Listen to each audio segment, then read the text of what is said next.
What's happening, sports fans? How you doing? I am Kendrick, sports guy. Good day to you. And another blockbuster trade went down in the NBA. We're going to talk about that in this segment. Make sure you smash that like button, smash that follow button, and if you haven't already, subscribe to the channels.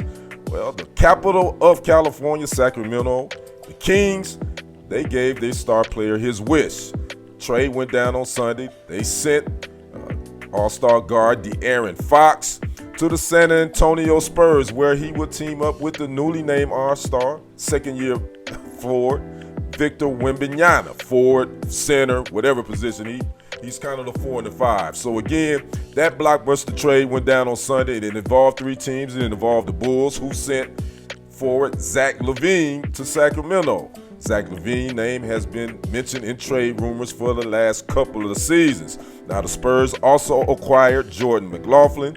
The Kings get a buttload of draft picks in this trade as well. They get City Sissoko. They get 3 future first-round draft picks. They get 3 future second-round draft picks as well. Now the Bulls, again, they sent Lavine to the Kings. They will receive Zach Collins, Trey Jones, Kevin Huerter, and a 2025 first-round pick. So again, De'Aaron Fox said he wanted out of Sacramento, said he wanted to be a Spur, and they granted his wish. He's going to team up with Victor Wembanyama now to give them one of the more potent 1-2 punches in the NBA. As far as the Spurs, right now they currently sit 21-25 in the 12th place in the Western Conference, but all the action as far as trading has been happening in the Western Conference. We're going to kind of give you a follow-up on what happened Saturday night, but again, De'Aaron Fox to the Spurs. They got a little young nucleus now. Stephon Castle is there. So they putting together a nice little young nucleus for head coach Greg Popovich.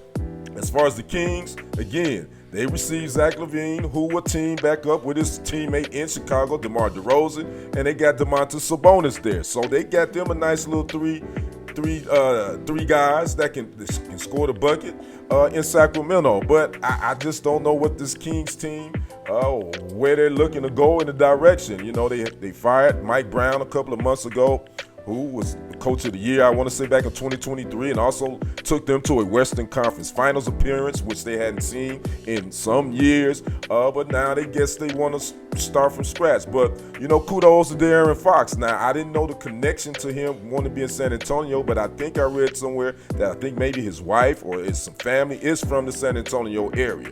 So, again, De'Aaron Fox, Victor Wembanyama, nice little 1-2 punch down there in San Antonio. Now, kind of a little follow-up on this biggest trade that I think in NBA history, one of the biggest, that went down on Saturday night.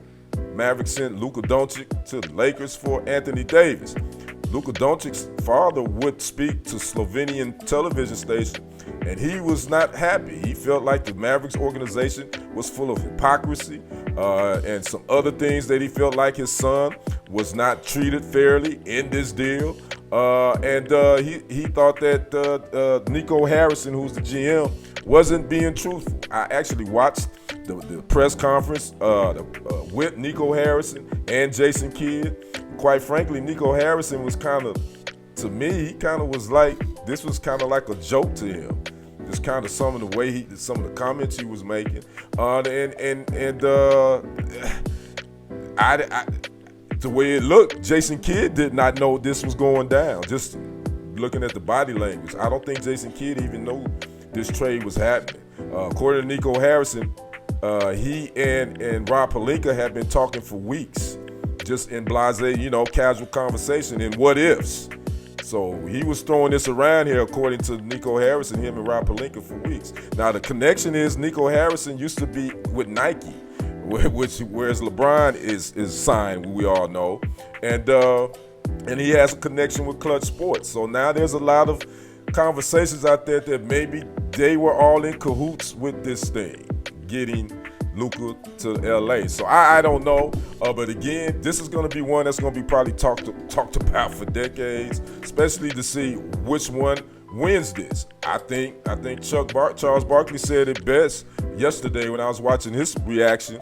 He said that I think they both won when you really look at it, but both of them are going to have to win a championship, actually, to make this thing, people say, okay, I get it.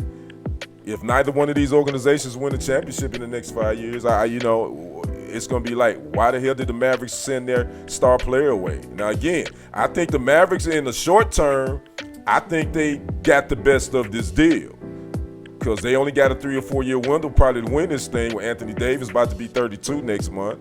Kyrie Irving a little up in age. So I would say they probably they win it in the short term. But in the long term, I think the Lakers will benefit from this trade a lot longer than the Mavericks. That's just my opinion. So I'd like to know what you guys think about this De'Aaron Fox trade to the Spurs.